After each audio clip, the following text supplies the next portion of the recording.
Country and vacation conditions. ठीक है, तो अपन विल के बारे में पढ़ लेते हैं, इंट्रोडक्शन शुरू कर देते हैं, कोई दिक्कत वाली बात ही नहीं है।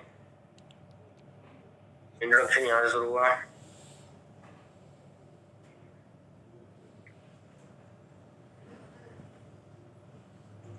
चलिए, under the Muslim law a concept of making a will known as a वसीयत। सीधी सी बात है, मुस्लिम लॉ में जो विल बनाने की जो प्रोसेस है उसको क्या कहते हैं, कॉन्सेप्ट को वसीयत कहते हैं। अपने हिंदी में भी यही बोलते हैं अपन आम बोलचाल की भाषा में, पर चूंकि वसीयत जो है ये उर्दू वर्ड है, इसलिए मुस्लिम लॉ में सबसे पहले आया और उसको अपन एक्सेप्ट कर लिए। Holds a important place in the law of succession.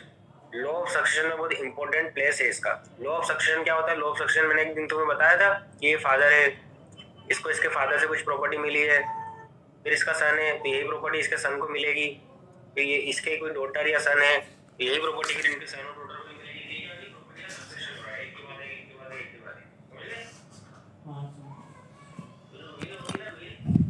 Will जो है ना, विल इसी सिद्धांत पे आधारित है जो लॉ ऑफ सक्सेशन रिस्पेक्ट में, क्योंकि विल के जरिए अपन क्या करते हैं, अपनी जो प्रॉपर्टी है वो नई जो जनरेशन है, नीचे जो आने वाली जनरेशन है उनके नाम पे करके आते हैं। ठीक है, will allow the Muslim to express how the portion of their property should be distributed after death.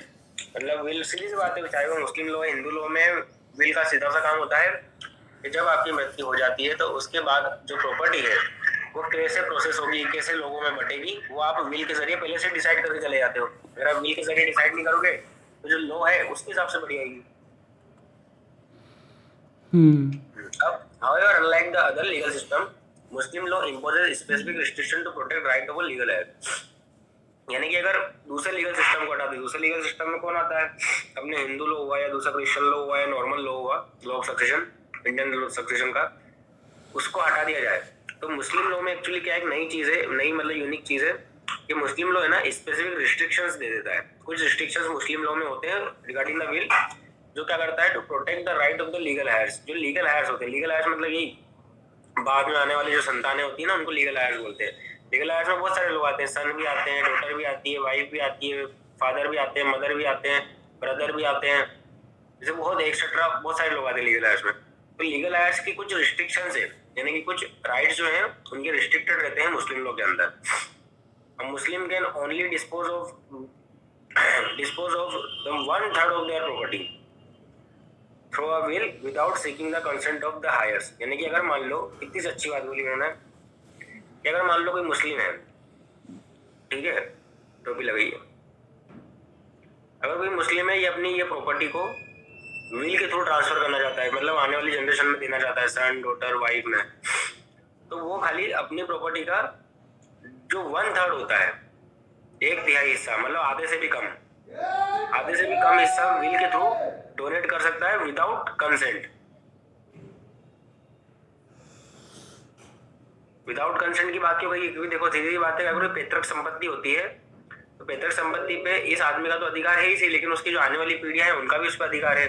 तो अगर उसका विल के थ्रू वो उन प्रॉपर्टी को किसी को डिस्ट्रीब्यूट करना चाहता है तो उनको उन लोगों की कंसेंट लेना पड़ती है। लेकिन एक राइट इसको मिला हुआ है कि विदाउट कंसेंट उस प्रॉपर्टी का 1/3 हिस्सा क्या कर सकता है, ट्रांसफर कर सकता है। 1/3 हिस्सा मतलब मान के चलो 33%। ठीक है,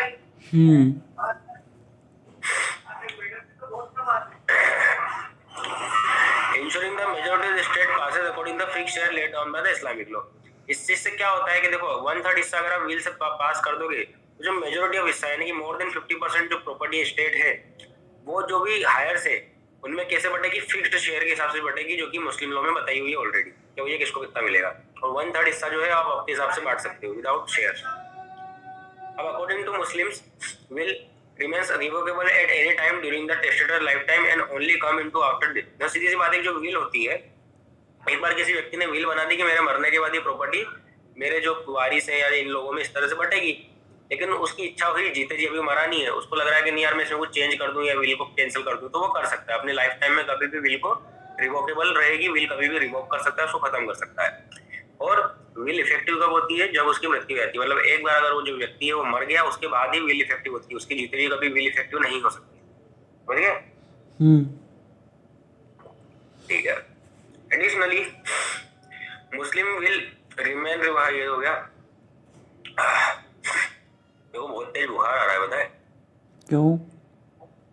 क्यों उनके आ रहे? मैं शादी में गया था ना, मेरे को तब से सर्दी हो रही थी और कल रात से बुखार आ रहा है। मतलब सर दर्द, खांसी, वो गले में टॉन्सिल्स होना, वो सब शुरू हो गया धीरे धीरे धीरे, और अब कल से बुखार आ रहा है। चलो, Muslim law also recognize different type of bequest including alternate, contingent, conditional bequest, each govern by the distinct rules. अब अपन को दिक्कत ये आती है कि बिक्वेस्ट क्या होता है, बिक्वेस्ट समझना पड़ेगा। हाँ सो रुको, बिक्वेस्ट का मीनिंग मैं तुमको देख के सही वाला बता देता हूँ क्या है।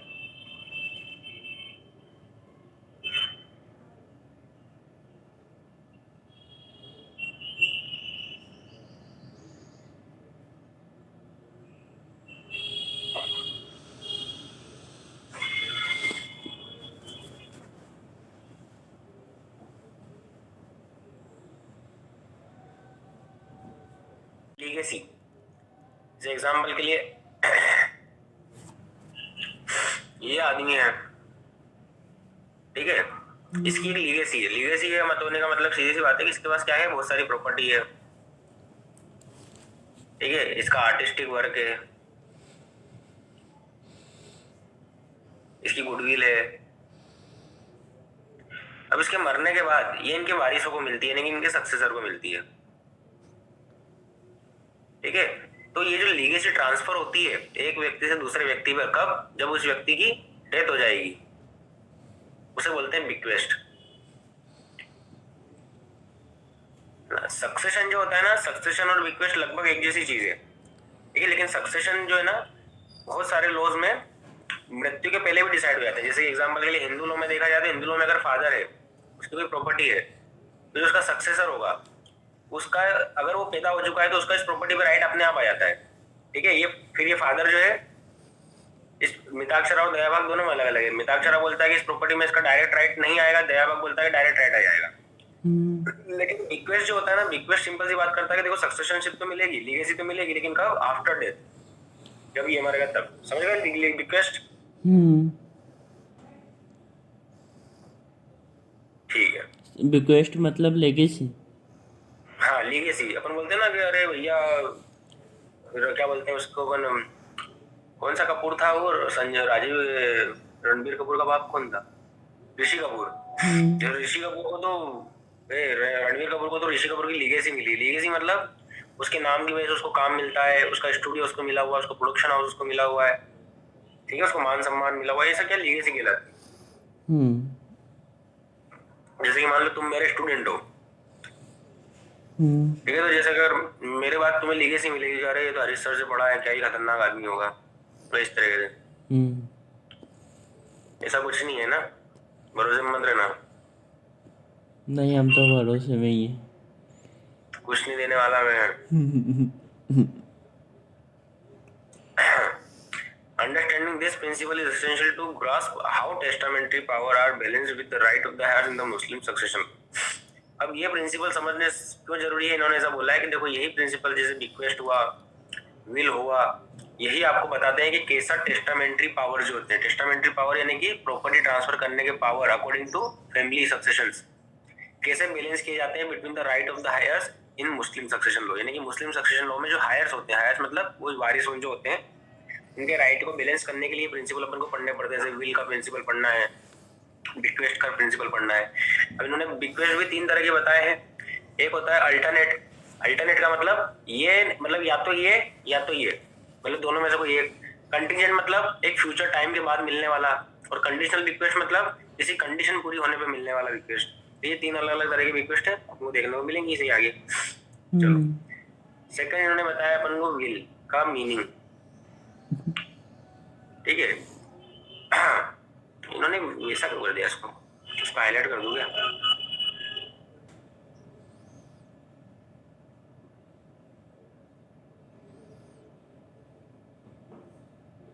देखा, हाईलाइटर भी अपने पास।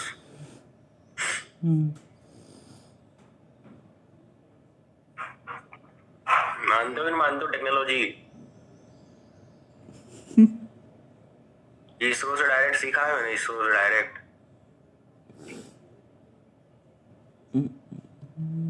चलो, मुस्लिम लोगों में मीनिंग क्या है काय का? विल का। तो विल का मीनिंग वही है, विल इज अ वसीयत, is a way for a person to decide who will get a part of their property after death. मतलब एक विल एक ऐसी तरीका है, ऐसा रास्ता है जो आपको बताता है कि आप डिसाइड कर सको कि आपकी डेथ के बाद आपकी प्रॉपर्टी किसको मिलेगी। To make a valid will a person must be Muslim. सीधी सी बात है, सबसे पहला एलिमेंट क्या मिल गया अपन को विल का, कि सबसे पहले वो क्या होना चाहिए, मुस्लिम होना चाहिए। मुस्लिम लोग के अंदर अगर विल बना रहा तो he must be sound mind. दूसरा क्या मिल गया अपन को, वो व्यक्ति जो विल बना रहा है वो क्या होना चाहिए, साउंड माइंड होना चाहिए, यानी कि उसके दिमाग में साउंड बजना चाहिए। And must not force by anyone, यानी कि वॉलंटरली होना चाहिए। वॉलंटरली का मतलब क्या होता है, विदाउट फोर्स, अपनी मर्जी से होना चाहिए, दबाव दे के नहीं। The property and the person receiving it must be clearly mentioned. ठीक है, प्रॉपर्टी जो होगी आपकी वो मेंशन होनी चाहिए कि भैया कौन सी प्रॉपर्टी, कितना हिस्सा आप किसको दे रहे हो, वो सब चीजें आपको क्लियरली मेंशन करनी पड़ेगी। तो Muslim can only give away 1/3 of the property of the will without needing a heir's permission. वही वाली बात है कि वो लीगल हायर्स की कंसेंट के बिना प्रॉपर्टी का 1/3 ऑफ द प्रॉपर्टी जो है वो विल के थ्रू ट्रांसफर कर सकता है। लेकिन if they want to give more, अगर उसको ज्यादा प्रॉपर्टी ट्रांसफर करनी है तो सबसे पहले उसको जो हायर्स है उनको एग्रीमेंट, उनके साथ एग्री करना पड़ेगा, उनकी कंसल्ट लेनी पड़ेगी। लीगल हायर्स अगर एग्री हो जाते हैं तो फिर वो 1/3 से ज्यादा प्रॉपर्टी भी ट्रांसफर कर सकता है। मुस्लिम कैन चेंज और cancel their will at any time before death, यानी कि वो रिवोकेबल होती है, जो अपन ने अभी पढ़ा कि वो डेथ के पहले कभी भी विल को चेंज कर सकता है, कैंसिल कर सकता है। There are also different type of bequest. Bequest अलग अलग तरीके होते हैं, वो जो अल्टरनेटिव, कंटीजेंट और conditional, is depending on the different situation of the condition. ठीक है, क्योंकि अलग अलग सिचुएशन और उस पर करेक्ट। अब देखो कितनी बढ़िया बात बोलते हैं अपन, यहीं से पढ़ते हैं दोनों को एक साथ। मीनिंग और definition, a will is a वसीयत, ठीक है, under the Muslim law is a testamentary disposition whereby a Muslim being of sound mind और एक्टिंग वॉलंटरी डायरेक्ट और distribution of the portion of the estate to designated beneficiary upon the death. वाह यार, मतलब अच्छा लिखा है, मतलब language change कर दी है। ये वाला ज्यादा अच्छा है, मतलब अगर याद हो जाए तो कितना टेक्निकल लग रहा है वो। समझ में आ गया ये कि विल में क्या होता है, मुस्लिम लोग के अंदर एक टेस्टामेंट्री डिस्पोजिशन। टेस्टामेंट्री मतलब अपने बाद आने वाली प्रॉपर्टी को ट्रांसफर करना, टेस्टामेंट्री, जिसमें क्या होता है, मुस्लिम एक साउंड माइंड होता है और वॉलंटरी, यानी कि बिना किसी फोर्स में काम करता है। क्या करता है, डायरेक्ट करता है डिस्ट्रीब्यूशन ऑफ पोर्शन, यानी कि अपनी प्रॉपर्टी का पोर्शन को डिस्ट्रीब्यूट करने के लिए किसमें, बेनिफिशियरीज। बेनिफिशियरी मतलब वही किसको देना चाहता है वो प्रॉपर्टी, वो उसके बेनिफिशियरीज होंगे अपॉन डेथ, यानी कि डेथ के बाद। लैंग्वेज चेंज है पर अच्छा लिखा है। The testamentary capacity is limited to the 1/3 of the share without the express consent। ठीक है, सेम चीज। A will remain inherited by revocability during the lifetime, यानी लाइफ टाइम के लिए वो रिवोकेबल रहेगी, मृत्यु होने के बाद ही एग्जीक्यूट होती है, जब तक जिंदा है जब तक रिवोकेबल है। ठीक है, ये जो लिखा है ना पोस्ट ह्यूमसली, इसको बोलते हैं मृत्यु के उपरांत। ये वर्ड तुमने पता कहाँ सुना होगा? कहाँ? भारत सरकार किसी को पद्मश्री देती है? सुना ही नहीं है। पद्मश्री अवार्ड नहीं पता तुमको? हाँ वो पता है। पद्मश्री तो वही तो बोला, जब किसी को पद्मश्री अवार्ड मिलता है, पद्म भूषण मिलता है,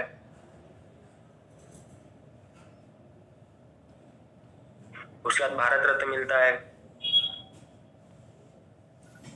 उसके बाद वो छोड़ो इंटरनेशनल लेवल पे नोबेल प्राइज मिलता है, पता है ये सब? तो ये जब किसी व्यक्ति को उसके मरने के बाद मिलते हैं तो वो क्या कहलाता है, पोस्टह्यूमसली। पोस्टह्यूमसली अवार्ड, यानी कि मृत्यु के उपरांत मिलने वाला अवार्ड। चलो छोड़ो। Muslim jurisprudence also clarifies bequest into alternate, contingent and conditional categories based on the various city। वही चीज है, bequest तीन तरह के होते हैं, कोई कहाँ बताएंगे वो अपन का इंतजार रहेगा। Essential of the valid will under the Muslim law, हाँ ये इंपॉर्टेंट है, ये सबसे ज्यादा इंपॉर्टेंट है विल में। अगर तुम मीनिंग डेफिनेशन के बाद सीधा ये पॉइंट लिख दोगे तुम्हारा काम हो जाएगा, क्योंकि यही लिखना है। सबसे बढ़िया एक इंट्रोडक्शन लिखो नॉर्मल, उसके बाद मीनिंग और डेफिनेशन एक ही पॉइंट में लिख दो, जिसमें जो जो अपन को लैंग्वेज इजी लगे वो सीधा तीसरा पॉइंट आ जाना चाहिए अपना, एसेंशियल ऑफ द वैलिड।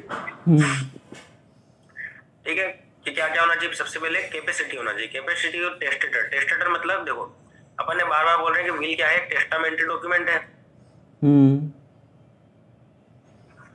तो उसको जो बनाता है वो कौन होता है, टेस्टेटर।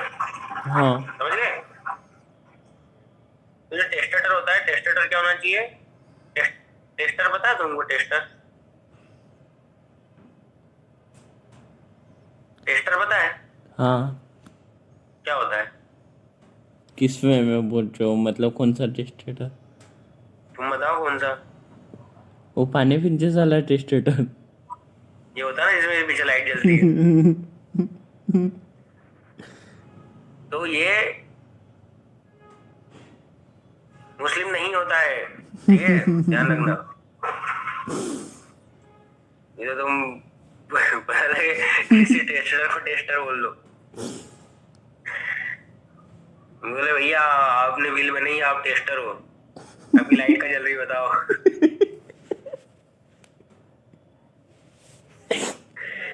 वो बता भी देगा कट गई है। कि भैया मेरे तो बचपन में बिजली कट गई थी, तार काट दिए थे, खाली में बैठ सकता हूँ। इलेक्ट्रिक टेस्टर, चलो बढ़िया। क्या बातें करते हो यार अर्श यार, तुम मुझसे यार, छी यार। एक इतना बढ़िया साधारण आदमी तुमको पढ़ाना चाहता है बहुत अच्छे से, तुम मजे लेने लग जाते हो। अभी लाइट का वाले कट गई, वाह।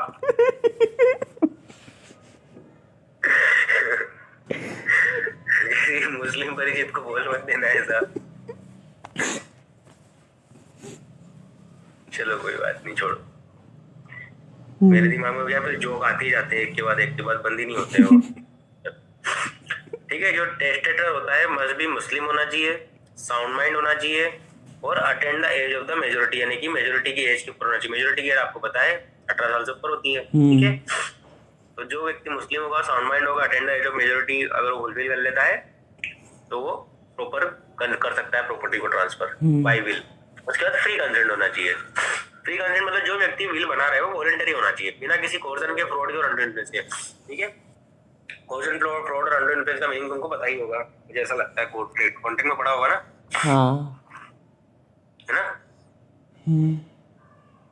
चलो, clear intention, there must be clear and definite intention to bequest property after bequest, ठीक है, आफ्टर डेथ, सॉरी। यहाँ पे क्या इंटेंशन ही होना चाहिए, क्लियर होना चाहिए और डेफिनेट होना चाहिए कि जो प्रॉपर्टी है वो उसका आफ्टर डेथ जो होगा वो बिक्वेस्ट के फॉर्म में जाएगा, नहीं कि लीगेसी के फॉर्म में किसी के पास जाएगा। ये क्लियर इंटेंशन आपकी विल में दिखना चाहिए, भैया मेरी मृत्यु के उपरांत मेरी प्रॉपर्टी का इतना इतना हिस्सा इस व्यक्ति को मिलेगा, ऐसा आपको क्लियर, ऐसा नहीं घुमा फिरा के।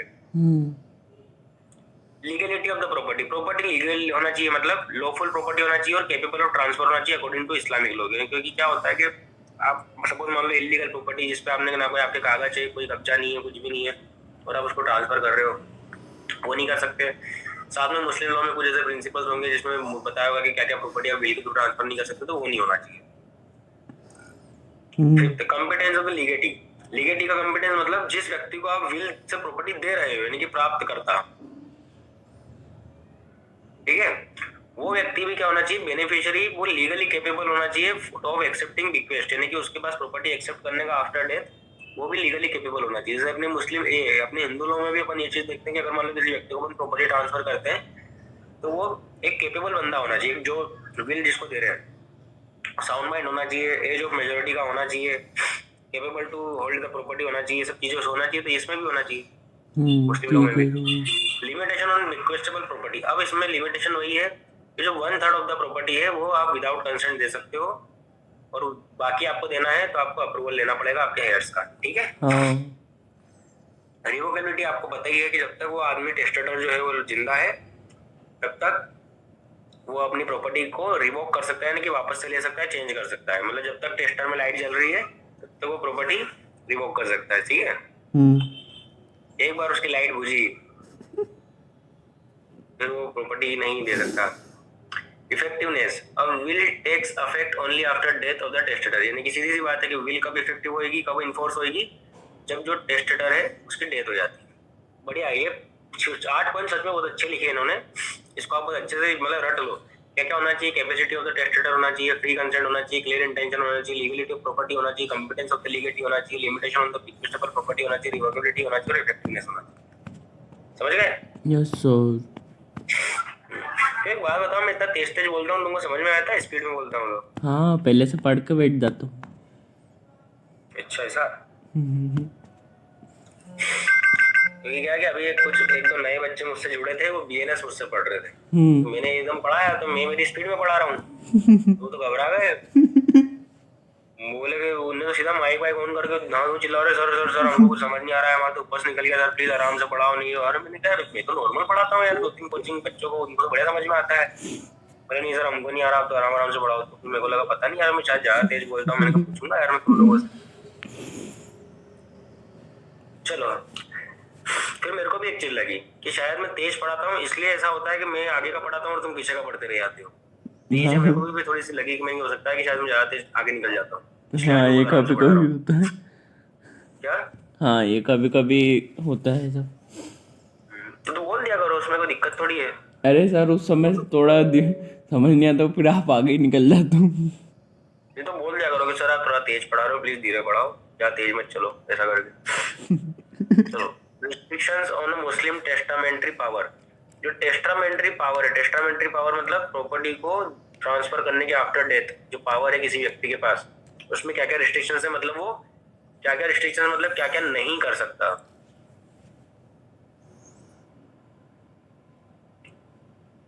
ठीक है, क्या क्या नहीं करेगा वो अपन को देखना है।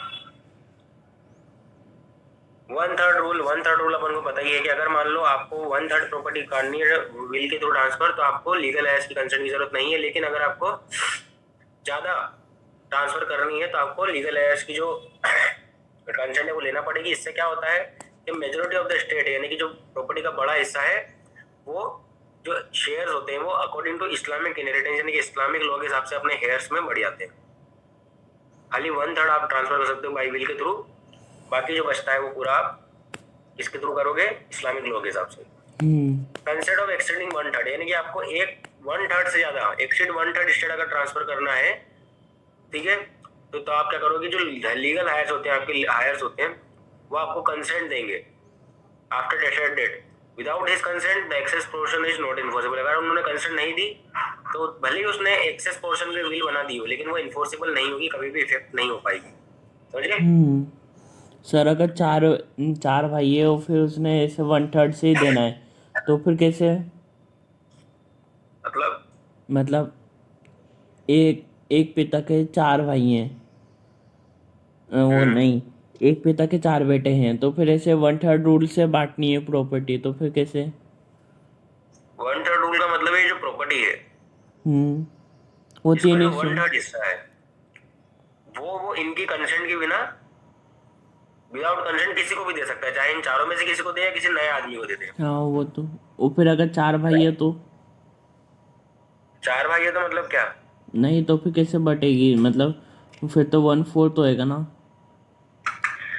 प्रॉपर्टी का 1/3 की बात हो रही है, इनकी 1/3 की बात थोड़ी हो रही है। हाँ प्रॉपर्टी का 1/3 हुआ तो 3 भाई है, तो अगर अगर 4 भाई है तो 4-5 भाई है तो ये जो ये जो 1/3 का क्या होगा वो पूछ रहे हो क्या? हाँ 1/3 तो ये आदमी अपने विल से देगा ना, 1/3 तो मतलब फादर अपनी विल से देगा कि भैया ये जो 1/3 प्रॉपर्टी मैं पूरी इसके नाम करता हूँ, ये फर्स्ट वाले के नाम पे। ये तीनों कुछ नहीं कर सकते उसके लिए 1/3 के लिए। 1/3 तो ये आदमी चाहे जिसको दे दे, भले बोले कि मेरी फ्रेंड है उसको दूंगा मैं। तो 1/3 मतलब जैसे 3 हिस्सों में बांट दी ना। हाँ प्रॉपर्टी को पहले आप जैसे सपोज 100% प्रॉपर्टी है, ठीक है, तो उसको 3 हिस्सों में बांट दी। ये 1/3 ये हाफ और ये तब 1/3। तो जो इतनी इतनी प्रॉपर्टी है वो आप किसी को भी अपनी मर्जी से दे सकते हो, लेकिन जो बाकी बची हुई प्रॉपर्टी है बड़ा हिस्सा जो है वो आपको इनको अकॉर्डिंग टू लॉ ही बटेगा, वो इन लोगों में। समझ गए? यस मतलब 1/3 के लिए इन लोगों का कोई राइट नहीं है। 1/3 के लिए तो खाली इसकी बात हो रही है कि वो जिसको चाहे किसी को दे दे, अपने बेटे में से किसी को पूरी दे दे या अपने बेटों में आधी आधी बांट दे या किसी तीसरे आदमी को दे दे, वो कोई दिक्कत नहीं है। समझ गए? लेकिन जो बाकी बची हुई प्रॉपर्टी 1/3 के अलावा जो बची हुई प्रॉपर्टी, 1/3 के अलावा प्रॉपर्टी कितनी बचती है? 33% अगर बांट दोगे तो कितनी बचेगी? 33 आओ है? और क्या बताओ?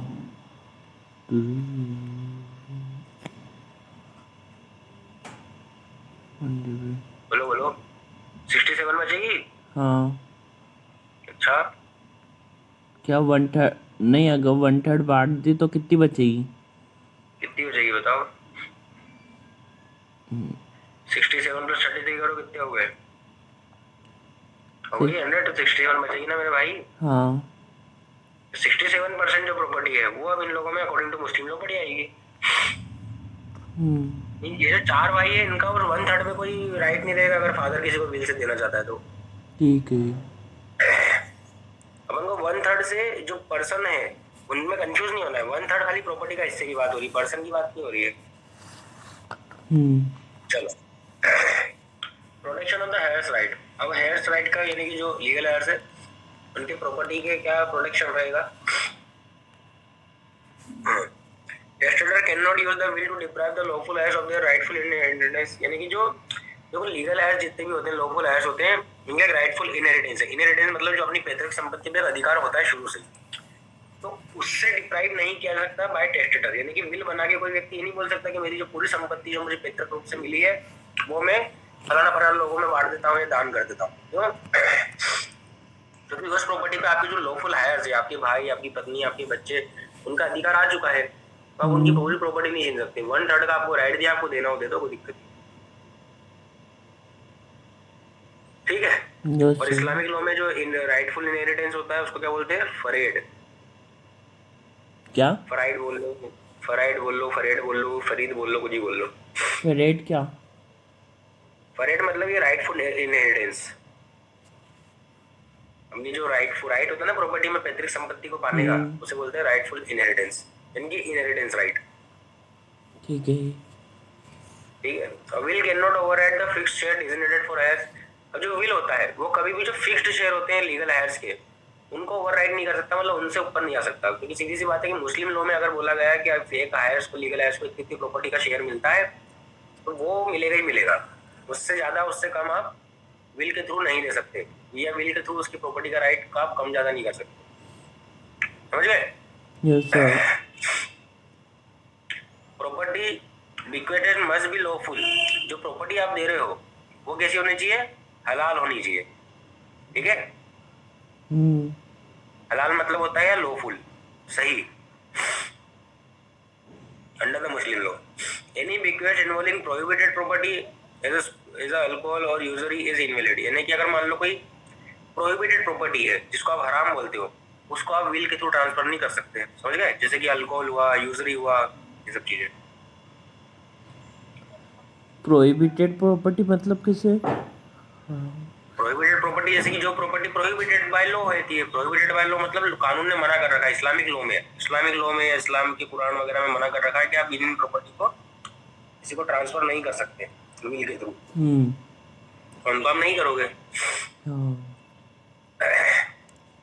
Will takes effect after death. Will का भी इफेक्ट होती है आफ्टर डेथ, अपन ने पढ़ लिया। ठीक है। Any alteration in the property during the testator lifetime such as selling or gifting will impact the will's validity। मतलब सीधी सी बात है कि अगर मान लो जो लाइफ टाइम है, टेस्टेटर जब तक जिंदा है तब तक अगर आप उस प्रॉपर्टी में कुछ भी अल्टरेशन करते हो, अल्टरेशन मतलब उस प्रॉपर्टी का कुछ हिस्सा आपने बेच दिया है या कुछ गिफ्ट कर दिया है, तो उससे जो विल आपने बनाई है उसकी वैलिडिटी इम्पैक्ट हो जाएगी। क्योंकि सीधी सी बात है, आपने बोला कि मैं इतनी इतनी जमीन विल के थ्रू ये नाम के आदमी को दूंगा, पर आपको लगा कि चलो अभी मेरे को पैसे की जरूरत है, तो आपने उस प्रॉपर्टी का इतना हिस्सा बेच दिया। अब ए को कितनी प्रॉपर्टी मिलेगी वो इम्पैक्ट हो जाएगी। ये तो बोलेगा कि भैया मेरे नाम पे तो पूरी विल है, फिर वो बोलेगा कि नहीं, टेस्टर जब जिंदा था तब उसने इस प्रॉपर्टी का हिस्सा इतना हिस्सा बेच दिया, तो तुम्हारे नाम पे खाली इतनी इतनी बची है, तो उससे विल डिस्प्यूटेड हो सकती है। समझ गए? ठीक है सर। 6 बोलता है नो बिक्वेस्ट और डेब्ट्स और obligation. A Muslim can not use the will to settle debts. यानी कि विल बनाकर वो अपने जो डेट होते हैं, अपने जो उधार होते हैं, उनको सेटल नहीं कर सकता। समझ गए? कैसे? समझ गए ना? कैसे कैसे? फिर से बताओ ऐसा। हाँ। अरे जैसे कि मान लो सीधी सी बात है, ए नाम का आदमी है, इसने बी नाम के आदमी से 1 लाख रुपए उधार ले रखे हैं। अब इसके पास एक प्रॉपर्टी है। अभी बोलते हैं काम करते हैं, मैं तुम्हारे नाम पे इस प्रॉपर्टी की विल बना के चले जाता हूँ कि मेरे मरने के बाद इस प्रॉपर्टी का इतना हिस्सा तुमको मिल जाएगा, जिससे तुम्हारा उधार और ब्याज जो भी सब चुक जाएगा। तो ये नहीं कर सकता। विल कभी भी उधार चुकाने के लिए नहीं होती। ठीक है। और फाइनेंशियल सेटलमेंट। फाइनेंशियल ऑब्लिगेशन जो होते हैं किसी व्यक्ति के, जैसे मान लो किसी को कोई पेमेंट करना है, किसी को कोई पैसे देना है, मतलब उधार नहीं, कोई पेमेंट वगैरह देने का कवायद होती है, कुछ चीजें होती है, उसको भी वो विल के थ्रू नहीं कर सकता।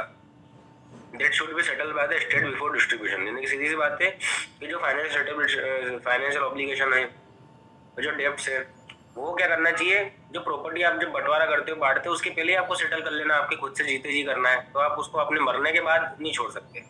समझ गए? This includes funeral expenses, unpaid dues etcetera. यानी कि फ्यूनरल का जो एक्सपेंसेस हैं, जो आपका पता है विल में ऐसा रहता है कि आप प्रॉपर्टी में से हमेशा वो हिस्सा छोड़ के जाते हो, या फिर वो हिस्से का कभी बंटवारा या शेयर नहीं होता है जिसमें का खर्चा एक किसी की मैयत में हो जाता है।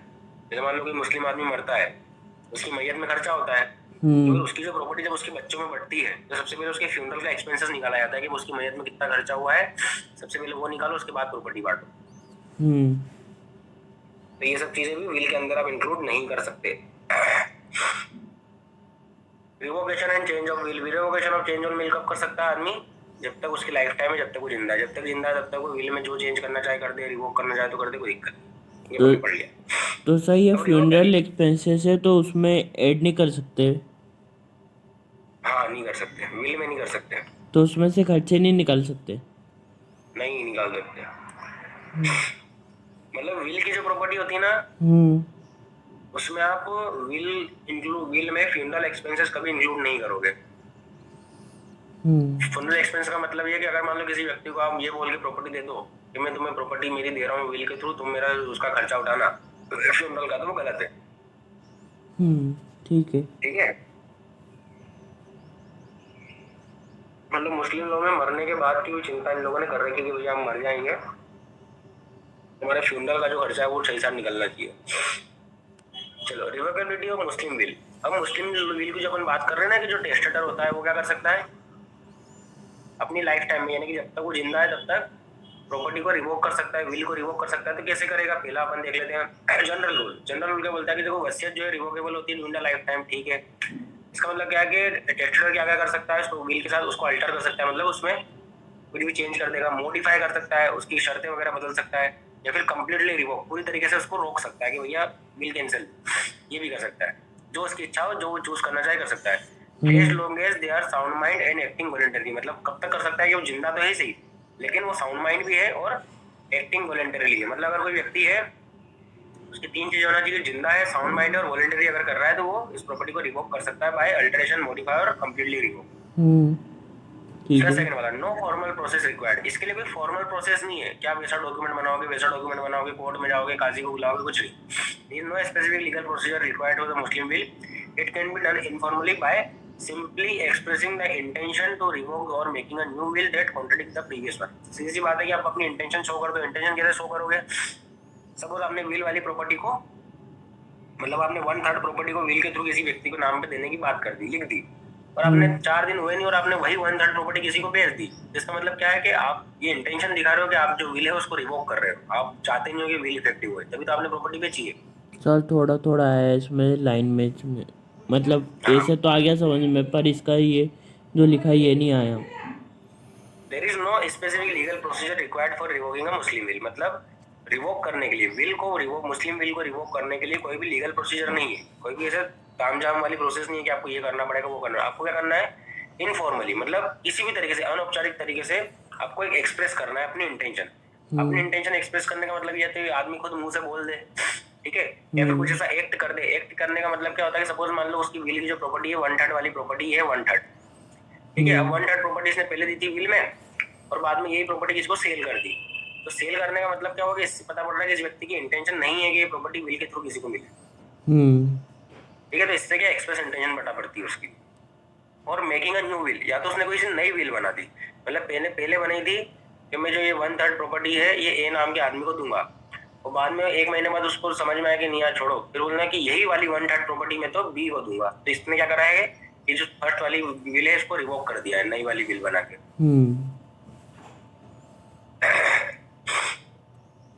Impact revocation. इम्पैक्ट रिवोकेशन ये मुस्लिम, देखो जब विल रिवोक्ड हो जाती है या फिर एक रिक्वेस्ट और instruction mention in the revoked will become void, सीधी की बात है कि जो भी आपने विल बनाई है उसमें आपने कुछ बिक्वेस्ट बताए होंगे, अपनी लीगेसी बताई होगी कि मेरी कौन सी प्रॉपर्टी कौन सी चीज किस व्यक्ति को मिलेगी, कुछ इंस्ट्रक्शन भी दिए होंगे कैसे मिलेगी, क्या मिलेगा, कितना हिस्सा मिलेगा।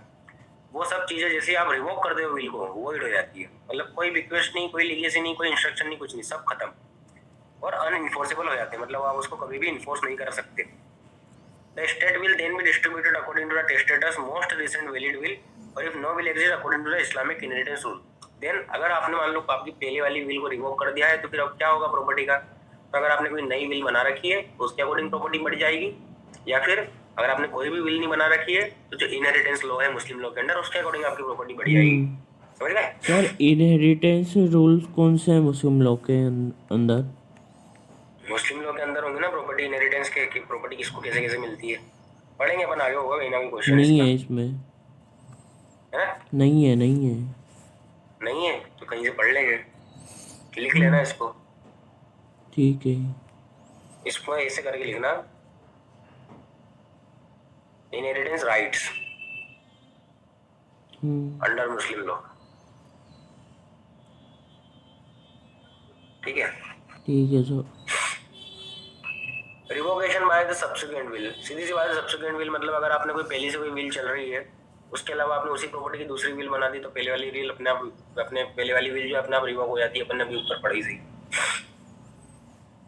Revocation through action, revocation through action मतलब विल में भी revoke through the action that indicate tested change in intention. पर वही देखो वो सेम चीज रिपीट हो रही है कि एक्शन अगर आपने कोई कर दिया, एक्शन में क्या क्या कर दिया कि भैया आपका चेंज इन इंटेंशन जिससे पता पड़ता है, जैसे कि एग्जांपल के लिए होता है सेलिंग ऑफ द प्रॉपर्टी, यानी कि जिस प्रॉपर्टी को आपने विल के थ्रू देने का सोचा था उसी प्रॉपर्टी को आपने सेल कर दी, तो उससे क्या पता पड़ रहा है कि आपका इंटेंशन पता पड़ रहा है कि आपका इंटेंशन अब उस प्रॉपर्टी को विल में देने का नहीं है। रिवोकेशन बाय डिस्ट्रक्शन, उस प्रॉपर्टी को डिस्ट्रक्ट कर दिया आपने, ठीक है, या तो डिस्ट्रक्ट कर दिया है या तो अपनी विल को ही डिस्ट्रक्ट कर दिया, फाड़ दिया, फेंक दिया, जला दिया है। Cancellation of the physical copy of the will, यानी कि जो आपने विल बनाई थी, डॉक्यूमेंट बनाया था, उसको कैंसिल करवा दिया है, डिस्ट्रक्ट करा दिया है, तो उससे भी क्या पता पड़ता है कि आप नहीं चाहते कि वो विल इफेक्टिव हो, यानी कि वो रिवोकेशन हो जाए, ऐसा आप चाहते हो, ऐसा पता पड़ता है। ठीक है? लिमिटेशन और रिवोकेशन, अब क्या क्या चीजें लिमिटेशन के अंदर आती है, मतलब क्या क्या चीजें आप रिवोक नहीं कर सकते वो आपको देखना है। अब Muslim will is revocable during the testator lifetime, यानी कि पहली कंडीशन क्या है इसकी कि टेस्टेटर की जो लाइफ टाइम है तब तक ही वो विल को रिवोक कर सकते हैं। Once the testator passes away, यानी कि एक बार टेस्टेटर का बाईपास हो जाता है, यानी कि वो निपट जाता है, the will can not be change, उसके बाद वो विल में आप चेंज नहीं कर सकते। दूसरी condition, the will becomes irrevocable upon testator date, यानी कि वही दो सेम बात हो गई कि जब मान लो टेस्टेटर की डेट हो जाएगी तो विल इररिवोकेबल हो जाएगी, खत्म हो जाएगी, मतलब इररिवोकेबल मतलब उसको चेंज नहीं कर सकते, खत्म तो नहीं होगी। समझ गए? Yes sir. अब comparison between alternative condition and contingent and conditional bequest, ये जो अपन को बिक्वेस्ट का पढ़ना था तीनों का, वो अपन देख लेते हैं क्या क्या है। अल्टरनेट बिक्वेस्ट, पहला वाला अल्टरनेट बिक्वेस्ट क्या होता है? Bequest that names as a second beneficiary to inheritance if the first one can not. ये सीधी सी बात है कि ए नाम का आदमी है, उसने एक विल बनाई, उसने बोला कि मेरी जो प्रॉपर्टी है ये बी नाम के आदमी को मिलेगी, लेकिन उसने बोला कि अगर मान लो मेरे मरने के बाद तक बी भी नहीं रहा, बी भी मर गया या फिर वो कहीं गायब हो गया, कुछ भी हो गया, तो ये जो प्रॉपर्टी है वो सी को मिल जाएगी। उसने क्या कहा, एक अल्टरनेटिव डाल दिया कि अगर बी जिंदा रहा तो बी को तो मिल ही जाएगी, लेकिन अगर बी नहीं रहा तो फिर सी को मिल जाएगी। समझ गए? कंडीशन क्या है इसकी? Takes effect if the primary beneficiary is unable to inheritance, यानी कि जो पहला वाला प्राइमरी बेनिफिशियरी, जो फर्स्ट वाला बेनिफिशियरी था, वो जब अनेबल हो जाए इनहेरिटेंस के लिए, मतलब उसको जब प्रॉपर्टी मिलने के लिए वो अनेबल हो जाए, उसको नहीं मिल सकती है, तो फिर जो दूसरा वाला है उसको मिल जाएगी। समझ गए? की फीचर क्या है इसका? Provide alternative beneficiary in the case of the first beneficiary can not inheritance, वही की फीचर है, तो ये पहला वाला बेनिफिशियरी जब इनहेरिटेंस नहीं कर पाता है तो उसके लिए अपन को अल्टरनेट बेनिफिशियरी मिल जाता है कि उस प्रॉपर्टी का कुछ तो हो। Example, I bequest my estate to my son, मतलब सर की फीचर क्या था? मेरी प्रॉपर्टी मेरे बेटे को देता हूं सर क्या इफ द की फीचर क्या था? की फीचर ये है ना, अल्टरनेट बेनिफिशियरी मिल जाता है if the first beneficiary can not inheritance, यही चीज यहाँ पे लिखी है कि primary beneficiary is unable to inheritance, यही लाइन इसमें यहाँ लिखी है। ठीक है ना? I bequest my estate to my son, मैं मेरे सन को, मेरे बेटे को मेरी प्रॉपर्टी विल के थ्रू देता हूँ, ऐसा इसने बोला कि मेरी मृत्यु के उपरांत मेरी प्रॉपर्टी सन को मिलेगी। बट इफ ही प्रेडिसेसेस मी, यानी कि अगर वो मेरे पहले मर गया तो फिर मेरे बाद वो प्रॉपर्टी डॉटर को मिल जाएगी। समझ गए? Yes sir. मतलब सेम जैसे ए है तो ये जो बी है वो ए का सन है और सी जो है वो बी की डॉटर डॉटर है। है। तो उसने बोला कि मेरी प्रॉपर्टी बी को मिलेगी एज अ विल, लेकिन अगर मेरे जीते जी अगर बी मर गया तो फिर मेरे मरने के बाद ये प्रॉपर्टी किसको मिलेगी? सी को मिलेगी। समझ गए? यानी कि डॉटर को मिलेगी। इसके बाद contingent bequest depend on the future uncertain event और कंडीशन। सीधी सी बात है, कंटीजेंट का वर्ड अपन को पता है, कॉन्ट्रैक्ट में भी पढ़ा है अपन ने, प्रॉपर्टी लॉ में पढ़ा, सब में पढ़ा है। कंटीजेंट का मतलब होता है कोई भी फ्यूचर अनसर्टेन इवेंट या फ्यूचर अनसर्टेन कंडीशन के बाद होने वाली चीज। यानी अगर मैं आपसे बोलूं कि अगर 2 दिन बाद 2 दिन बीत हुई, 2 दिन के बाद अगर तुम मेरे घर आओगे तो मैं तुम्हारे साथ कॉन्ट्रैक्ट कर लूंगा। मतलब अगर तुम घर नहीं आओगे तो कॉन्ट्रैक्ट नहीं करूंगा। तो अब अपना कॉन्ट्रैक्ट क्या कंटीजेंट है, किस कंडीशन पे कि तुम्हारे घर आने पे। अगर तुम मेरे घर आओगे तो ही अपना कॉन्ट्रैक्ट हो पाएगा, नहीं तो नहीं हो पाएगा। सेम चीज विल के साथ भी होती है। The request will take effect only after a certain event happens. यानी कि उन्होंने विल बना दी है, लेकिन विल बनाने के बाद उन्होंने कुछ अनसर्टेन इवेंट डाल दिया। जैसे कि एग्जांपल पहले पढ़ लो, I bequest my house to my nephew if he graduates from the college within 5 years। यानी कि मैं वो बोल रहा है कि मेरी प्रॉपर्टी मेरे मरने के बाद मेरे भतीजे को मिलेगी। कब? अगर वो कॉलेज पास कर लेता है 5 साल के अंदर अंदर। तो समझ गया? मतलब अगर वो कॉलेज पास नहीं कर पाया 5 साल के अंदर अंदर तो उसको प्रॉपर्टी नहीं मिलेगी मरने के बाद। ठीक है। की फीचर क्या है? की फीचर यही है कि जो इनहेरिटेंस होता है, यानी कि जो प्रॉपर्टी मिलने का जो राइट होता है वो एक स्पेसिफिक और अनसर्टेन इवेंट पे डिपेंड करता है।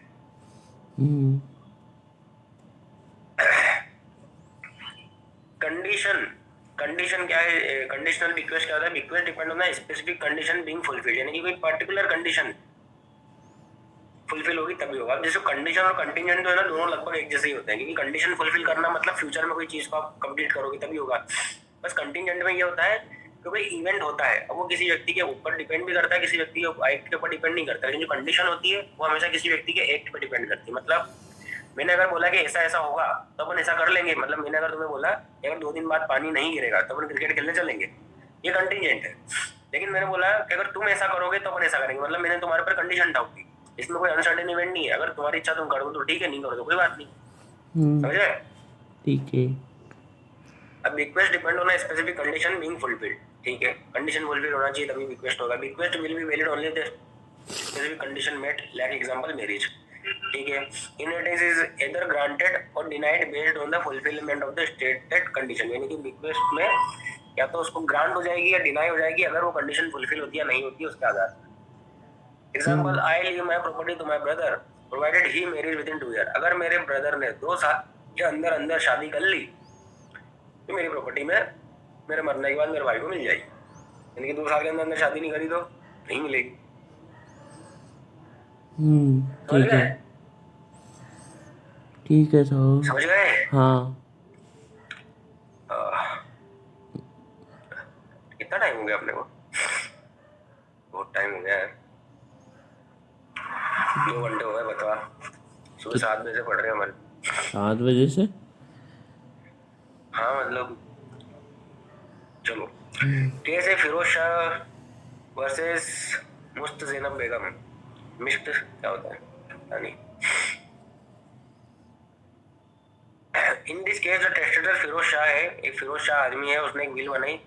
उसने क्या करा कि पोर्शन ऑफ इस प्रॉपर्टी, यानी कि एक प्रॉपर्टी का हिस्सा जो है बिक्वेस्ट करा टू द नॉन हायर। मतलब एक ऐसे व्यक्ति को करा जो कि उसका हायर नहीं था। However the total bequest exceed the principal 1/3 state.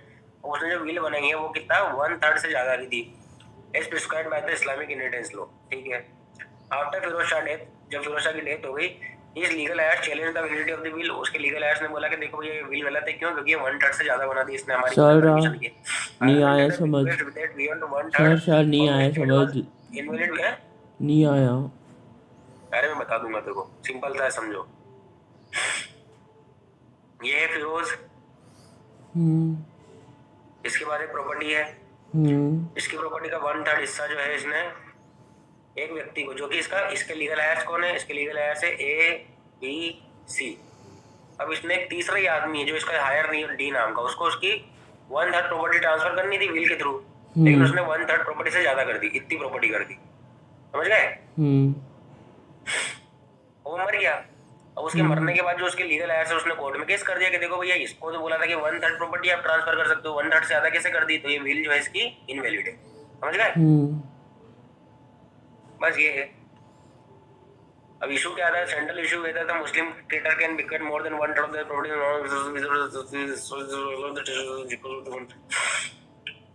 But any अब इशू यही आया कि क्या कोई मुस्लिम 1/3 प्रॉपर्टी से एक्सीड किसी नॉन हायर को, नॉन हायर मतलब जो कि उसका वारिस नहीं है, उसको विल के थ्रू ट्रांसफर कर सकता है property without the consent of the legal heirs? ये क्वेश्चन आया, तो क्वेश्चन इन्होंने डिसाइड कर दिया जजमेंट में। क्या है? The court ruled that a bequest exceeding 1/3 of the estate was invalid as the testator had not obtained the consent of the heir. The court upheld the principle of 1/3 rule in Islamic inheritance law, which protect the right of the heir by limiting the portion of the estate that can be freely bequeathed without their approval. इन्होंने यही बोला कि देखो भैया ऐसा है कि अगर आपने 1/3 से ज्यादा एक्सीड करके अगर बिना कंसेंट की प्रॉपर्टी बेची है, सॉरी विल के थ्रू दी है, तो वो क्या है, इनवैलिड रहेगी, क्योंकि 1/3 रूल जो है इस्लामिक लॉ, इनहेरिटेंस लॉ में, वो लीगल हायर्स के राइट को प्रोटेक्ट करता है, तो आपको उसका ध्यान रखना पड़ेगा, बस। Conclusion, in concluding under the Muslim law a valid will require the testator to have a sound mind. सीधी बात है, मेजॉरिटी एज इन वॉलंटरी, मतलब मुस्लिम लॉ में अगर कोई व्यक्ति विल के साथ प्रॉपर्टी देना चाहता है तो उसको साउंड माइंड होना चाहिए, वॉलंटरी होना चाहिए, मेजॉरिटी एज का होना चाहिए और जिंदा होना चाहिए। The property bequeathed must be lawful, जो प्रॉपर्टी आप दे रहे हो वो लॉफुल होना चाहिए। Legality must be capable of inheriting, यानी कि जो लीगलिटी है जिसको आप दे रहे हो वो भी लॉफुली क्या होना चाहिए, केपेबल होना चाहिए। रिस्ट्रिक्शंस क्या होते हैं? रिस्ट्रिक्शन सिंपल सी है, 1/3 प्रॉपर्टी से ज्यादा नहीं दे सकते without consent of the legal heirs. Muslim will is revocable during the lifetime, like जब तक जिंदा जब तक रिवोक कर सकता है। इररिवोकेबल अपॉन द डेथ, मृत्यु के बाद रिवोकेबल हो जाती है, रिवोक नहीं कर सकते।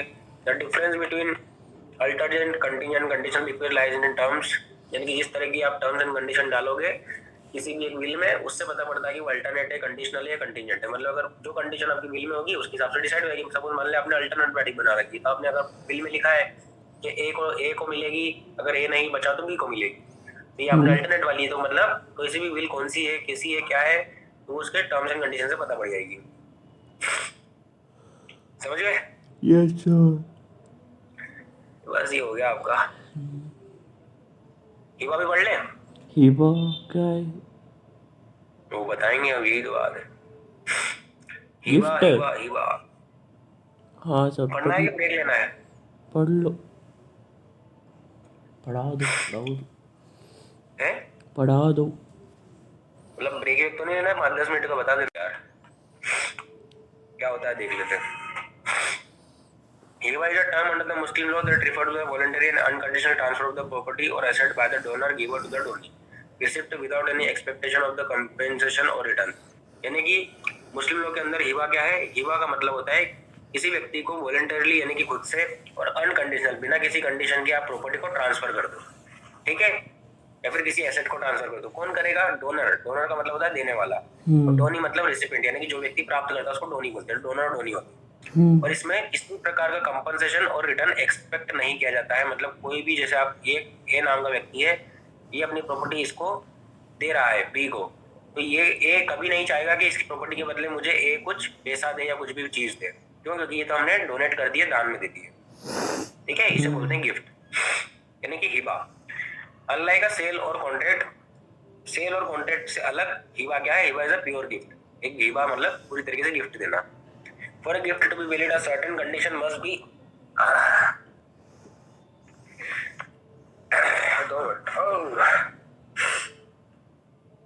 certain condition must be fulfilled, यानी कि कुछ पर्टिकुलर कंडीशन है वो फुलफिल होना चाहिए, तभी वो जो गिफ्ट है वो वैलिड गिफ्ट कहलाता है, समझ गए?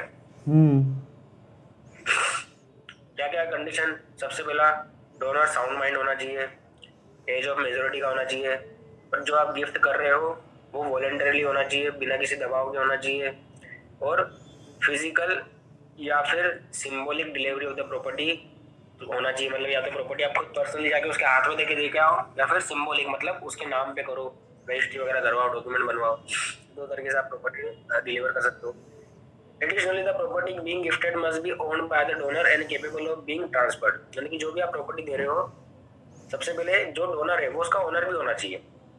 ऐसा नहीं कि जो व्यक्ति डोनेट कर रहा हो उसको वो उस प्रॉपर्टी का मालिक ही नहीं और जबरदस्ती तीसरे के आदमी डोनेट कर दे, ये नहीं होना चाहिए। तीसरा, जो प्रॉपर्टी होती है वो प्रॉपर्टी अपने आप में ट्रांसफर होने के लिए केपेबल होना चाहिए। और डोनी जो होगा उसकी सबसे इम्पोर्टेंट कंडीशन क्या है कि वो गिफ्ट को एक्सेप्ट करेगा। अगर डोनी एक्सेप्ट नहीं करेगा तो फिर आएगा डोनेशन। मैं आपको बोलूँ कि आप मेरी बाइक ले लो, आप बोलोगे नहीं सर मेरे पास कार है, मेरे को नहीं चाहिए बाइक, तो बात ही खत्म हो गई, आएगा गिफ्ट। तो एक्सप्लिसिट वर्ड और एक्शन। अभी जो एक्सेप्ट होना चाहिए वो कैसे होना चाहिए, या तो वर्ड से बोल दे कि हाँ साहब मेरे को स्वीकार, या फिर एक्शन से। एक्शन से कैसे, जैसे सपोज ए नाम का आदमी है, वो प्रॉपर्टी बी को देने गया, ठीक है, और बी के घर पे रख के आ गया, और बी ने क्या करा, उस प्रॉपर्टी का ना कोई यूज करा ना कुछ करा, और ए जब एक दिन आया तो बी ने बोला कि भाई साहब आपकी प्रॉपर्टी भूल गए थे, ले जाओ। तो इसका मतलब यहाँ पर बी ने प्रॉपर्टी एक्सेप्ट नहीं करी है। लेकिन वहीं पे अगर ए आया, प्रॉपर्टी बी के यहाँ रखी, बी ने कुछ नहीं बोला, लेकिन जब ए चला गया तो उसने उस प्रॉपर्टी का खुद से यूज कर लिया खुद के काम के लिए, तो मतलब क्या हुआ यहाँ पर, बी ने वो एक्सेप्ट कर लिया। समझ गए सर? थोड़ा थोड़ा आया। इसको ऐसे समझो,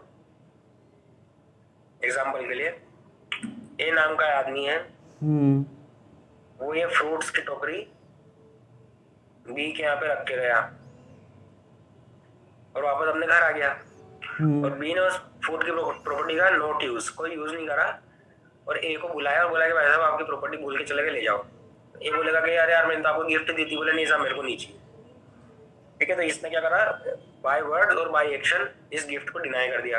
लेकिन अगर उसकी अपोजिट कंडीशन देखोगे, अपोजिट कंडीशन में क्या होगा कि ए ने ये प्रॉपर्टी गया बी के यहाँ दी और वापस अपने घर आ गया, और बी को लगा कि यार ये तो मेरे को गिफ्ट दे के गया है, मैं इसको स्वीकार कर लेता हूँ, वो सारे फ्रूट्स खा गया। खा गया मतलब ऐसा एक्शन जिससे पता चला कि बी ने उस गिफ्ट को एक्सेप्ट कर लिया। ठीक है, आ गया।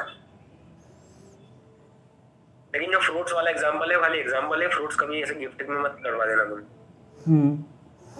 ठीक है। इन मुस्लिम लोग गिफ्ट इज इररिवोकेबल, गिफ्ट कभी भी रिवोकेबल नहीं होता। मतलब एक बार आपने गिफ्ट की प्रोसेस कंप्लीट कर दी तो उसको वापस कैंसिल नहीं कर सकते। Meaning once the ownership has been transferred the donor can not take it back. यानी कि एक बार आपने किसी प्रॉपर्टी की ओनरशिप डोनी को दे दी तो डोनर उसको वापस नहीं ले सकता। However the gift may be revoked if it was made with the condition of reservation. यानी कि अगर मान लो गिफ्ट जो है आपने कोई कंडीशन के साथ रखी थी कि भैया अगर ऐसी ऐसी कंडीशन पूरी होगी तभी मैं आपको गिफ्ट दूंगा, या फिर ऐसी ऐसी कोई रिजर्वेशन उन्होंने कर ली कि अगर ये चीज हुई तो इतनी इतनी प्रॉपर्टी का हिस्सा आपको गिफ्ट में आ जाएगा। अगर उसने इससे कुछ कंडीशन या रिजर्वेशन लगा रखे तो आप वापस से गिफ्ट को रिवोक कर सकते हो, अदरवाइज नहीं कर सकते। ये अपन जब पढ़ेंगे ना तब हमको समझ में आएगा। Terms of the gift, terms में क्या क्या है, तो हिबा बिल इवाज। हिबा बिल इवाज मतलब gift in exchange of something, यानी कि गिफ्ट के बदले गिफ्ट। और हिबा शर्त उल इवाज, शर्त उल इवाज मतलब gift with the condition of the future return, यानी कि गिफ्ट में तुम्हें आज दे रहा हूँ लेकिन इसके बदले तुम मुझे फ्यूचर में कुछ रिटर्न दोगे। तो दो तरह की गिफ्ट इन्हें बताया कि एक तो गिफ्ट होता है एक्सचेंज वाला, यानी कि जिसको बोलते हैं हिबा बिल इवाज, और दूसरा होता है हिबा शर्त उल इवाज। शर्त उल इवाज का मतलब फ्यूचर में अब बाद में मुझे कुछ दोगे, इसके बदले में आपको आज गिफ्ट दे रहा हूँ, ठीक है। अब हिबा समझ लेते हैं हिबा क्या होता है, ठीक है।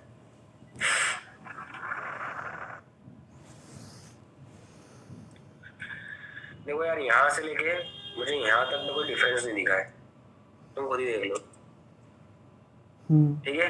गिफ्ट का मतलब होगा साउंड माइंड होगा, फ्रीली गिवन होना चाहिए, और गिफ्ट एक्सेप्ट किया जाना चाहिए डोनी द्वारा। Gift must be something given once, यानी खुद की प्रॉपर्टी होना चाहिए, खुद की ओनरशिप होना चाहिए। गिफ्ट एक बार दे दी तो उसको आप टेकन बैक नहीं कर सकते और रिवोक नहीं कर सकते, इसमें ऐसा कुछ नहीं। अब हिबा बिल इवाज, हिबा बिल इवाज का मतलब क्या है, something is given in the exchange of something. Hiba शर्त उल इवाज होने की जब आपको फ्यूचर में कुछ मिलेगा, तो सेम ही बात है।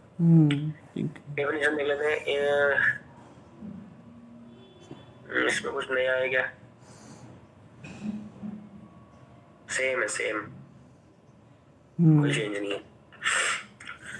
Essential condition of the gift, valid gift पढ़ लेते हैं। कैपेसिटी, डोनर कैपेसिटी होना चाहिए, मतलब वो साउंड माइंड होना चाहिए, लीगली कॉम्पिटेंट होना चाहिए, एडल्ट होना चाहिए, 18 साल से बड़ा होना चाहिए, और उसकी इंटेंशन होना चाहिए to make a voluntary gift, मतलब कि वो किसी के दबाव में नहीं करेगा, अपनी खुद की इंटेंशन से वॉलंटरी गिफ्ट देगा, ठीक है।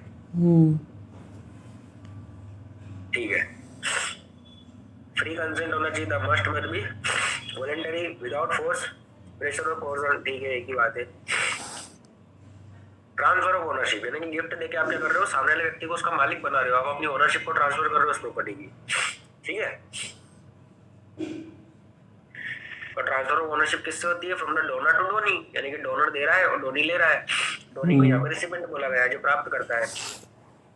ट्रांसफर कैसा होना चाहिए, तो एक्चुअल फिजिकल होना चाहिए कि आप घर पे जाके उसके देके आ जाओ, या फिर सिंबॉलिक होना चाहिए। सिंबॉलिक मतलब उसको पोजीशन में प्रॉपर्टी डाल दो, उसके कंट्रोल में डाल दो, उसके नाम पे कर दो।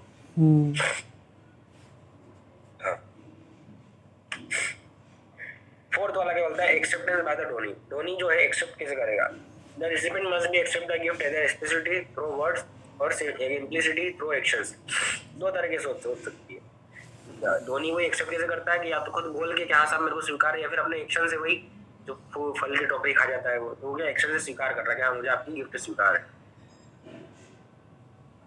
फिफ्थ वाला property being gifted must be owned by the donor, यानी कि जो प्रॉपर्टी वो गिफ्ट में दे रहा है डोनर की खुद की होना चाहिए, खुद की कंट्रोल में होना चाहिए, खुद की ओनरशिप होना चाहिए। केपेबल ऑफ बीइंग ट्रांसफर, यानी कि लॉ के हिसाब से ट्रांसफरेबल होना चाहिए, अनट्रांसफरेबल नहीं होना चाहिए। इसमें ऑल्सो भी अनलॉफुल होना चाहिए, जो प्रॉपर्टी होगी वो लॉफुल होना चाहिए, लेकिन जो कि फॉरबिडन बाय लॉ नहीं और चाहे illegal under the Islamic law, यानी कि इस्लामिक लॉ के द्वारा ना ही उसको फॉरबिड किया, यानी कि मना किया हो कि आप ये प्रॉपर्टी गिफ्ट में नहीं दे सकते, ऐसा अगर स्पेसिफिक लिखा है तो उस प्रॉपर्टी को आप गिफ्ट में नहीं दे सकते। लेकिन अगर मान लो इलीगल है कोई प्रॉपर्टी, तो ये प्रॉपर्टी इलीगल है तुम्हारे इस्लामिक लॉ में, तो उसको भी आप गिफ्ट में नहीं दे सकते, समझ गए?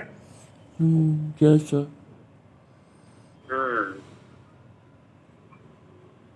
अब उसकी लीगल फॉर्मेलिटी क्या है, कोई लीगल फॉर्मेलिटी,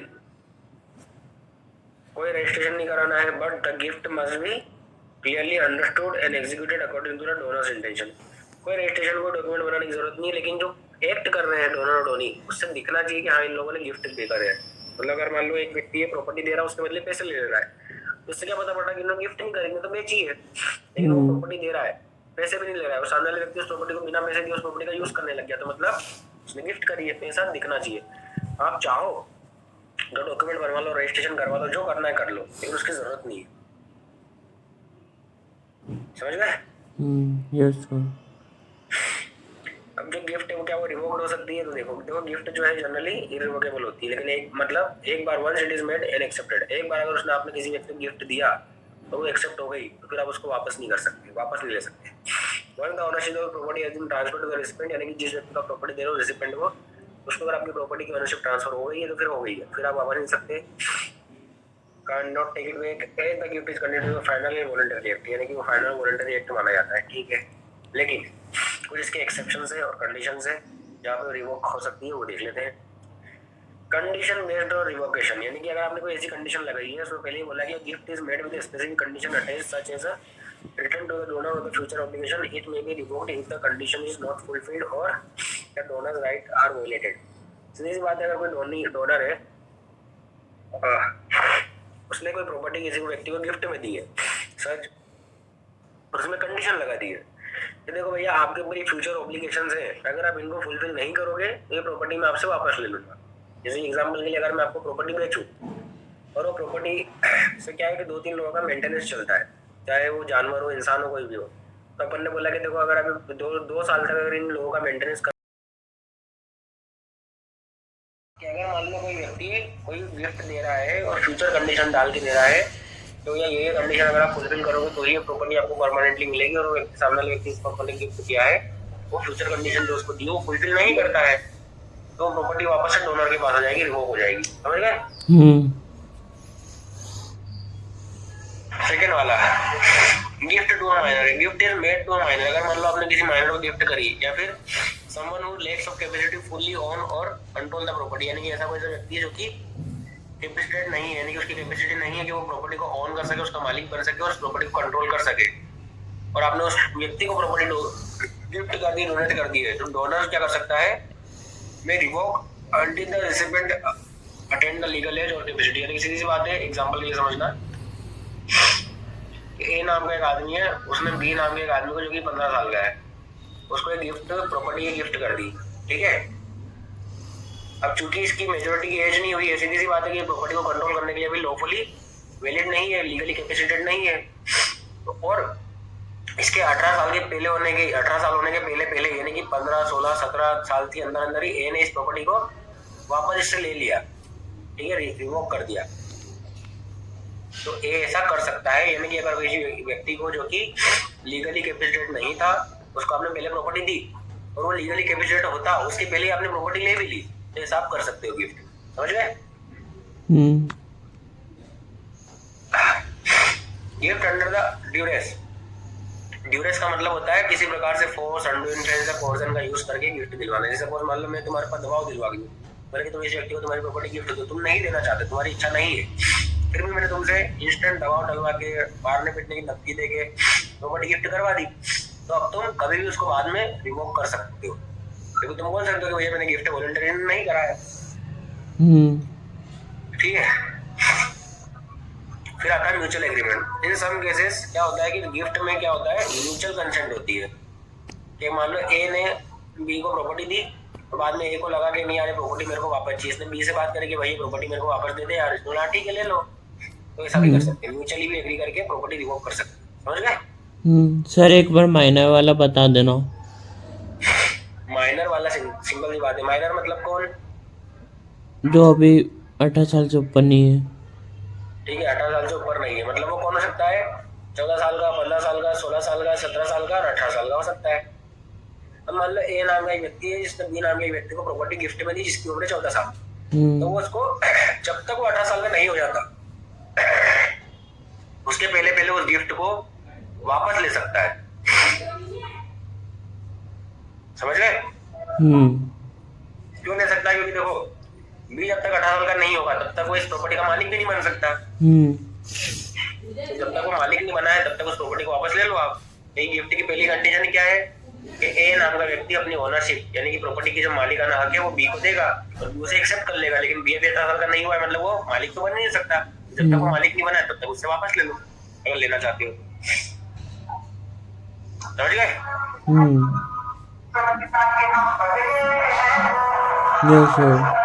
रुकना है, आवाज आ रही है।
हेलो, आवाज आ रही है हर्ष?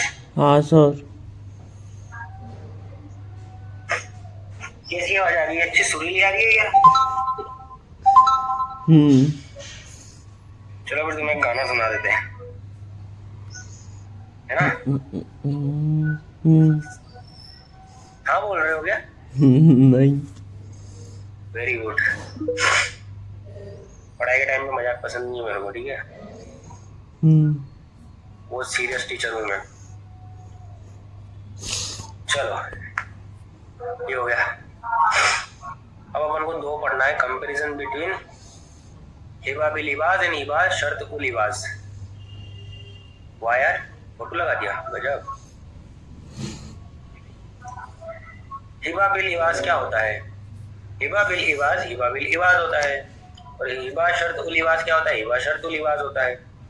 मतलब meaning, a gift made in exchange for something of value, यानी कि अगर मान लो आपने किसी व्यक्ति को गिफ्ट तो दिया है लेकिन उसके बदले आपने एक्सचेंज में कुछ वैल्यू ली है, कुछ प्रॉपर्टी ली है, तो वो हिबा बिल इवाज कहलाता है। लेकिन gift made with the condition that the recipient will give something in return in future, यानी फ्यूचर में कुछ रिटर्न करने का प्रॉमिस आपने लिया है गिफ्ट के बदले, तो वो शर्तुल इवाज कहलाता है। ठीक है? नाम तो तुम बाद में याद कर लेना, खाली बस समझ लो डिफरेंस। इसको बोलेंगे अपन बिलीवाज और इसको बोलेंगे अपन उलीवाज। ठीक है, तो बिलीवाज में क्या है, involve reciprocal consideration something in give in exchange for the gift. यानी कि सीधी बात है कि अगर आप कुछ something in give in exchange ले रहे हो तो वो क्या कहलाता है, रेसिप्रोकल कंसिडरेशन कहलाता है। यानी कि एक व्यक्ति कुछ दे रहा है, दूसरा व्यक्ति कुछ दे रहा है, इसे बोलते हैं रेसिप्रोकल कंसिडरेशन। ये कॉन्ट्रैक्ट में भी होता है, लेकिन इन्वॉल्व द कंडीशन। उलीवाज में क्या होता है, कंडीशन होती है कि आपको अभी कुछ नहीं देना है लेकिन फ्यूचर में देना है, समझ गए। नॉट इमीडिएट एक्सचेंज, मतलब तुरंत कुछ एक्सचेंज में नहीं देना है लेकिन फ्यूचर में आपको देना पड़ेगा, ऐसी कंडीशन लगा देते हैं उलीवाज में। और बिलीवाज में तुरंत ले लेते हैं। सिमिलर टू सेल और एक्सचेंज, जो बिलीवाज होता है वो एक सेल और एक्सचेंज की तरह ही होता है, लेकिन उलीवाज में फ्यूचर कंडीशन अटैच्ड होती है, तो ये सेल और एक्सचेंज की तरह नहीं होता है, समझ गए। Yes sir. बिलीवाज में not usually revocable unless there is a breach of the exchange agreement. जो एक्सचेंज एग्रीमेंट होता है उसका अगर वायलेशन हुआ है तो ही जो गिफ्ट है वो रिवोकेबल होता है, वरना जनरली नॉट यूजुअली रिवोकेबल, वरना जनरली वो रिवोकेबल नहीं होता है। कैन बी रिवोक्ड, कब रिवोक हो सकता है, if the recipient does not fulfil the condition. मतलब जो फ्यूचर कंडीशन फुलफिल करने के लिए अपन ने बोला है, अगर तुम उसी कंडीशन को फुलफिल नहीं करोगे तो जो गिफ्ट है कौन सा, उल इवाज वाला, हिबा उल इवाज, वो रिवोक हो जाएगा। उसके बाद आता है consider more like a contract than a gift because of the exchange involve. वही मैंने जो बोला था उसमें कि ये सेम कॉन्ट्रैक्ट जैसा है कि आप एक व्यक्ति को कुछ दे रहे हो, उससे दूसरे व्यक्ति से कुछ प्रॉमिस ले रहे हो, कंसिडरेशन ले रहे हो, तो कॉन्ट्रैक्ट हो गया एक तरह से, है ना। लेकिन यहाँ पर क्या हुआ है, उलीवाज में फ्यूचर कंडीशन आ जाती है, so that the transaction remains the gift until the condition is met. मतलब जो भी आपने ट्रांजेक्शन किया है वो गिफ्ट ही कहलाता है जब तक उस व्यक्ति की कंडीशन से आप फुलफिल नहीं कर देते हो, समझ गए। Yes sir. एग्जांपल क्या है, gift property in return for money for another property. क्या एग्जांपल दिया है, वाह, इसमें एग्जांपल क्या है, ये तो लाइन है जो अपन ने यहाँ पढ़ी है शुरुआत में। इसमें और इसमें क्या है, इनमें एग्जांपल ऐसा होना था कि ए नाम का आदमी अपनी 10 लाख की प्रॉपर्टी, 10 लाख की प्रॉपर्टी यानी कि इतनी बड़ी प्रॉपर्टी बी को दे रहा है, और इसके बदले वो एक्सचेंज में कुछ भी ले रहा है, चाहे 10 लाख रुपए नहीं ले रहा है लेकिन 2 लाख रुपए भी अगर ले रहा है इसके बदले में, तो वो क्या कहलाएगा, हिबा बिलीवाज। इसका एग्जांपल ऐसे समझो कि सपोज ए नाम के व्यक्ति ने बी नाम के व्यक्ति को बोला है कि मैं आपको मेरी प्रॉपर्टी ट्रांसफर कर रहा हूँ, लेकिन फ्यूचर में आपको क्या करना पड़ेगा, मेरी बहन सी नाम की बंदी जब वो बड़ी हो जाएगी तो आपको उससे शादी करनी पड़ेगी। ठीक है, तो ये फ्यूचर कंडीशन है, अगर आप इससे शादी नहीं करोगे तो फिर ये प्रॉपर्टी वापस मेरे पास आ जाएगी, किसी और से शादी कर ली तो। तब बी ने अगर मान लो फ्यूचर में सी से शादी कर ली तो ये प्रॉपर्टी इसकी रहेगी, लेकिन अगर मान लो बी ने फ्यूचर में डी से शादी कर ली, तीसरी इंसान से, तो फिर ये प्रॉपर्टी अपने आप रिवोक हो जाएगी, समझ गए।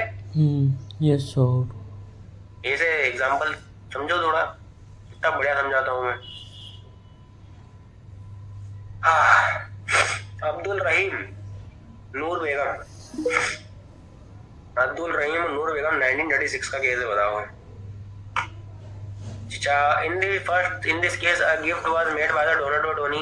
वाह यार, डोनर ने धोनी को गिफ्ट दिया, वाह यार, मुझे लगा प्रधानमंत्री ने राष्ट्रपति को दिया। With the condition that the recipient would return the property or provide something for value in exchange or later। हाँ, जिसमें कि इन्होंने कंडीशन डाली कि क्या होगा, जब भी जो प्राप्त करता है यानी कि धोनी है वो क्या करेगा, रिटर्न में कुछ देगा, रिटर्न में एक प्रॉपर्टी देगा या फिर समथिंग फॉर वैल्यू देगा in exchange in later date, यानी कि फ्यूचर डेट। फ्यूचर डेट वाला मतलब कौन सा हो गया, गिफ्ट ही है।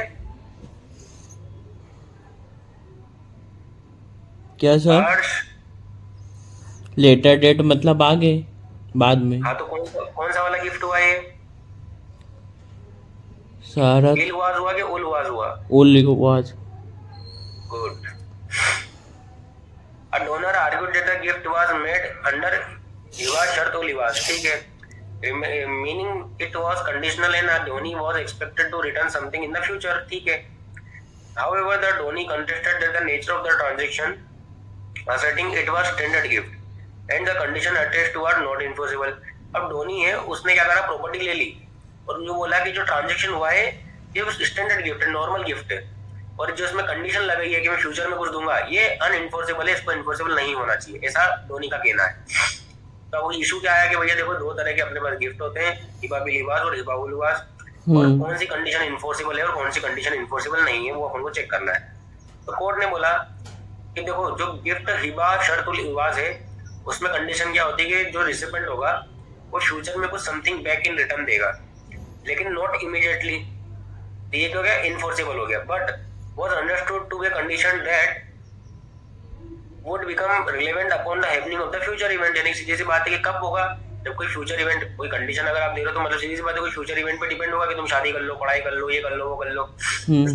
The court held that such condition does not invalidate a gift, but a donor could revoke the gift if the condition was not fulfilled। तो जो क्वेश्चन था कि जो शर्त उल लिबास वाला जो गिफ्ट है क्या वो वैलिड है, इन्फोर्सेबल है या नहीं है, तो कोर्ट ने बोला कि बिल्कुल इन्फोर्सेबल है, क्योंकि ये फ्यूचर कंडीशन बताता है। फ्यूचर कंडीशन बताने के बाद अगर आप फ्यूचर कंडीशन को फुलफिल कर देते हो तो गिफ्ट आपका है, अगर नहीं करते हो तो डोनर उसको रिवोक कर सकता है। ठीक है, वही जो अपन ने पढ़ा है वो सुप्रीम कोर्ट ने बता दिया है, अपन को सुप्रीम कोर्ट से कम थोड़ी है। तुम जस्टिस डी वाई चंद्रचूड़ हो, मैं जस्टिस सूर्यकांत हूँ, तुम सीनियर हो मेरे। अच्छा क्या? अच्छा हाँ ना। और साहब कोर्ट कब जाना है आपको? गाड़ी में है अभी? छुट्टी है आज आपकी? हाँ किसी इवेंट में जाना होगा ना आपको, किसी नेशनल कॉन्फ्रेंस में बुलाया होगा, प्रचार उचार है, कुछ भाषण वाषण देने? नहीं नहीं नहीं बुलाया? नहीं। अच्छा, आज घर पे आराम करेंगे साहब अपने गार्डन में। चलो ठीक है साहब। देखिए हिबा अंडर मुस्लिम लॉ, अब कंक्लूजन में वही फिर घिसी-पिटी बातें बताएगा। हिबा मतलब गिफ्ट होता है, गिफ्ट वॉलंटरी होता है, अनकंडीशनल ट्रांसफर होता है, by the donor to the donee होता है without expecting something in return. लेकिन हिबा उल हिबाज और हिबा बिल हिबाज में अपन एक्सेप्ट करते हैं, कोई तुरंत मांग लेगा, कोई बाद में मांगता है। वो वैलिड कब होता है, जब कुछ कुछ कंडीशन हो। पहला, साउंड माइंड डोनर होना चाहिए, लीगल एज होना चाहिए, वॉलंटरी कंसेंट होना चाहिए, ट्रांसफर ऑफ द ओनरशिप, यानी कि एक व्यक्ति से दूसरे व्यक्ति की जो ओनरशिप है वो ट्रांसफर होना चाहिए, और जो गिफ्ट है वो एक्सेप्ट होना चाहिए बाय रिसिपेंट। ठीक है, वंस मेड हिबा अगर एक बार बन गया तो वो रिवोकेबल होता है, कभी भी रिवोकेबल नहीं होता है। पर एक कंडीशन होती है, अगर उसने फ्यूचर कंडीशन फुलफिल नहीं करी है तो वो रिवोकेबल हो जाता है, जैसे कि हिबा शर्त उल हिबाज में। हिबा बिल हिबाज सेम वही है जो अपन ने भी पढ़ा, उल हिबाज भी वही जो अपन ने पढ़ा, कोई डिफरेंस इसमें नहीं लिखा है। हिबा बिल हिबाज में इमीडिएट एक्सचेंज होता है वही, और इसमें उल हिबाज में फ्यूचर ऑब्लिगेशन होते हैं। Both cases Muslim law emphasis the protection of the both donor and recipient rights, यानी कि दोनों ही केस में मुस्लिम लॉ कोशिश करता है कि डोनर और डोनी दोनों के राइट प्रोटेक्टेड रहे, ensuring the gift made freely and Fairlie with clear terms and condition. में सीधी सी बात है कि आप आपकी इंटेंशन पहले ही बता दो, क्लियर रख दो, सब कुछ कर दो, और अगर आपने पहले ही सारी कंडीशन बता रखी है तो वो वैलिड है, सब कुछ है, मुस्लिम लॉ उसको एक्सेप्ट करता है। समझ गए? इनहेरिटेंस कहाँ आ गया? इनहेरिटेंस आ गया? तुमने बोल रहे थे नहीं है, झूठ बोला तुमने मुझसे। हाँ मुझे नहीं है? पता है, नहीं हाँ बोल पता, रहे हो? नहीं पता बताओ। नहीं यार ऐसा मत करा करो, मुझे कितना दुख हुआ है बता, मुझे हर्ट हो गया। सोचो कोई अपना ही आदमी आपसे झूठ बोल रहा है, आपको कितना बुरा लगेगा बताओ। हम तो डिप्रेशन में आ जाऊंगा, मुझे काउंसलिंग करानी पड़ेगी 2 दिन। बाप रे बाप, मेरा क्या होगा यार, मेरे स्टूडेंट ने मुझे झूठ बोल दिया बताओ। क्या इतना बुरा हूँ मैं माँ। ठीक है भाई साहब, कल पढ़ेंगे अपन मुस्लिम लॉ में इनहेरिटेंस। ठीक है? ठीक है साहब। हाँ बताओ, एडमिशन लॉ पढ़ ले? अभी पढ़ लेते हैं यार, मैं दिन में पढ़ा नहीं पाऊँ शायद, क्योंकि मेरी तबीयत आज मेरे को ठीक लग नहीं रही है। तुम्हारी इच्छा बताओ। आपको पढ़ाना है पढ़ा दो।